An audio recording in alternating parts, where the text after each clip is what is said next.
जय जगन्नाथ। पिछले एपिसोड में हमने आलोचना किए थे, जब भूकंप होगा तब भूकंप 16.5 तक होगा, पर उसमें बहुत सारे सज्जनों का इसमें मेरे को प्रश्न आए हैं। जब वैज्ञानिक का सिस्टम में भूकंप 10 पॉइंट तक है तो 16.5 तक कैसे भूकंप होगा। पर बात यही है, देखिए ये मालिका का वाणी है और मालिका में महापुरुष अच्युतानंद ने इसके बारे में लिखे हैं।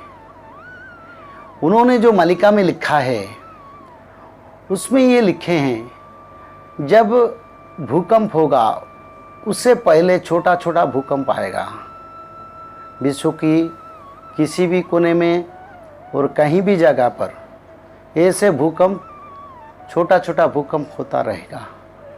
पर जो आखिर भूकंप होगा इसमें बहुत सारे परिवर्तन आएगा। इसके बारे में महापुरुष अच्युतानंद ने इसके बारे में लिखे हैं, जरा उसको ध्यान से सुनिए। स्वर्ग पछे मर्त्य होई वरे सुत, पाताल होई व स्वर्ग।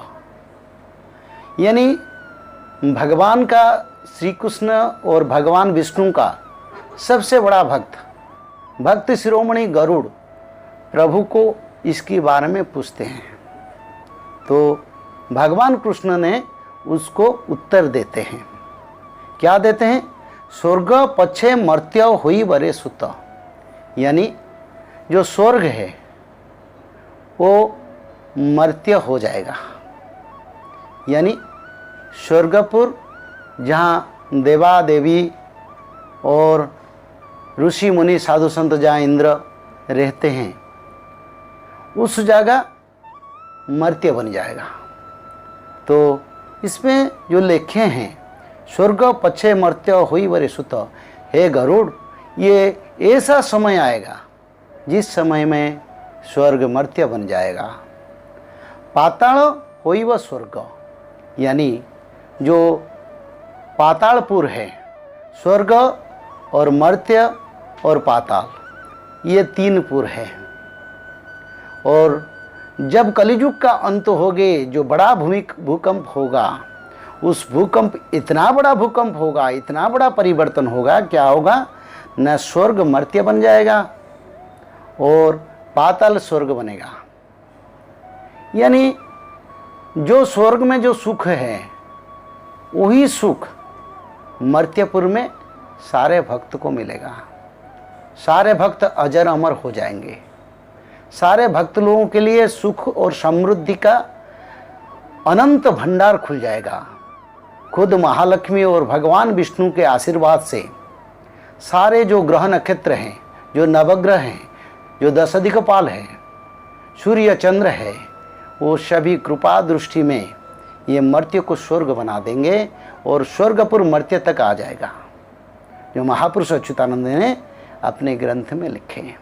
तो इसमें उन्होंने लिखे हैं, स्वर्ग पछे मर्त्य हुई वरे सुत, हे गरुड़, स्वर्ग मर्त्य हो जाएगा और पाताल स्वर्ग बन जाएगा। पाताल होई व स्वर्ग, इसमें उन्होंने महापुरुष लिखे पाताल स्वर्ग बन जाएगा।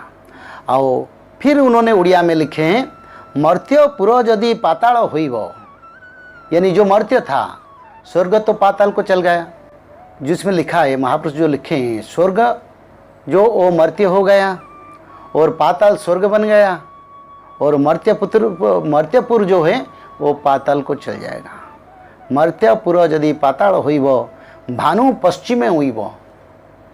तो इतना बड़ा तबाह भूकंप होगा, इसमें जैसे कि जो हमारा उत्तर मेरु और दक्षिण मेरु बदल जाएगा, उत्तर मेरु दक्षिण को जाएगा और दक्षिण मेरु उत्तर को आएगा। इसमें कितना बड़ा परिवर्तन होगा, कितना बड़ा भूकंप होगा, टोटल पूरा पृथ्वी का बदल जाएगा।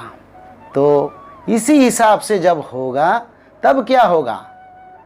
उन्होंने महापुरुष ने उड़िया में ये लिखे हैं, भानु पश्चिमे हुई, यानी जो सूर्य देवता है, जो सूर्य नारायण है, जो दिनकर है, जो ग्रह की अधीन में जो सबसे भगवान का अवतार होकर सारे ग्रह को नियंत्रण, सारा विश्व ब्रह्मांड को नियंत्रण करते हैं, वो सूर्य देवता क्या होगा ना, वो सूर्य देवता पश्चिम दिग में उदय हो गए। आपको ये वाणी को समझना पड़ेगा। 16.5 तो मैंने बोला था, कहीं 50.5 तक तो भूकंप नहीं हो जाएगा, नहीं तो उत्तर मेरु दक्षिण कैसे होगा, स्वर्ग मर्त्य कैसे बनेगा, और पाताल कैसे स्वर्ग बनेगा, और मर्त्य कैसे पाताल बनेगा। यह महापुरुष का वाणी है। ये वाणी में कोई परिवर्तन नहीं कर सकता है, चाहे कोई देवता हो, कहीं ऋषि मुनि हो, कहीं वैज्ञानिक हो, कोई भी बोले, इसमें हमारा कोई लेना देना नहीं है। हम मालिका बोलते हैं भक्त लोगों के लिए, और ये भक्त लोगों के लिए अमूल्य धन है। उस धन सिर्फ भक्त लोगों के लिए, सारी लोगों के लिए मैं मालिका नहीं बोलता हूँ। मैं जो मालिका आज बोल रहा हूँ, ये मालिका सिर्फ भक्त लोगों के लिए, साधु संत के लिए, ऋषि मुनि के लिए, और लोग के लिए नहीं है।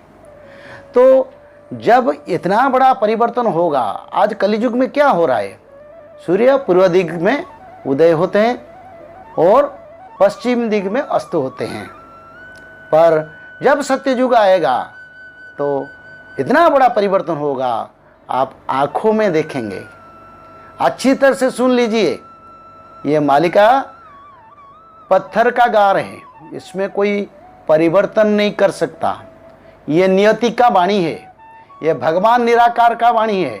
और स्वयं जगन्नाथ जी ने महापुरुष अच्युतानंद को इसके बारे में, निराकार ने इसके बारे में बोला था, वो उन्होंने इसको लिखा है।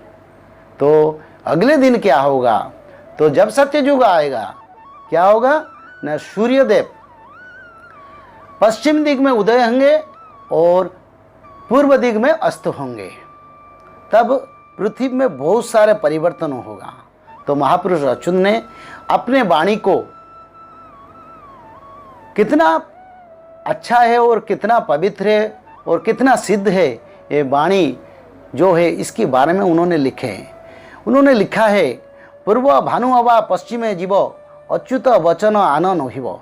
यानी पूर्व भानु पश्चिम दिग में जाएंगे, ये शास्त्र में लिखा है, मैं भी लिख रहा हूँ, पर मेरा वाणी में कोई परिवर्तन नहीं होगा। मेरा वाणी पत्थर का गार है। और उन्होंने फिर भी लिखे हैं, पर्वत शिखरे फुटिब कहीं अच्युत वचन मिथ्या हुई।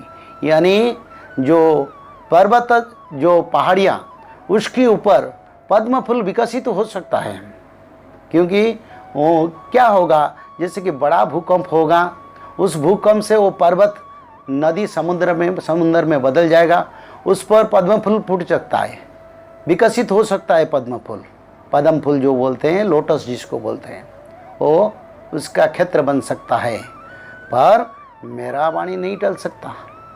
तो सत्ययुग जब आएगा, उससे पहले इतना बड़ा एक आखिर भूकंप होगा, जो भूकंप को संभालने के लिए केवल भक्त और देवता और साधु संत के सिवा जो भगवत कल्कि के, भगवान कल्कि का शक्ति पाने वाले जो भक्त है वही ही संभाल सकते हैं।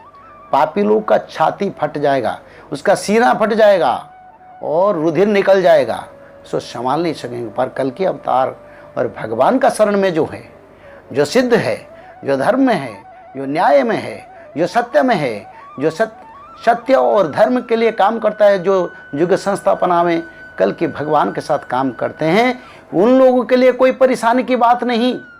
जैसे कि हम हवाई जहाज में जाते हैं, जैसे कि नाव में हम नदी को पार करते हैं, ऐसे ही भक्त लोगों को आनंद लगेगा। वो जो परिवर्तन होगा, भक्त लोगों को आनंद लगेगा, पापी लोगों को ध्वंस करेगा। तो ये जो मैं बात बोला था भूकंप की 16.5 तक जाएगा, उसका हिसाब कोई नहीं कर पाएगा। 16 तो मैं आम से बोला हूँ, पर जब उत्तर मेरु दक्षिण को जाएगा और दक्षिण मेरु उत्तर का आएगा तो क्या परिवर्तन नहीं हो सकता है। और ये भी कान खोल के सुन लीजिए, ये कलियुग का अंत जब हो जाएगा, सत्य युग शुरू करेंगे प्रभु, ये भूकंप होगा, बड़ा भूकंप होगा। उस भूकंप के बाद सूर्यदेव पश्चिम दिग में उदय होंगे और पूर्व दिग में अस्त होंगे। तो और ये जो भूकंप के बाद सत्ययुग में और क्या परिवर्तन होने वाला है, इसके बारे में फिर हम अगले एपिसोड में आलोचना करेंगे। तब तक जय जगन्नाथ, जय बलभद्र, जय महापुरुष अच्युतानंद, जय सुभद्रा।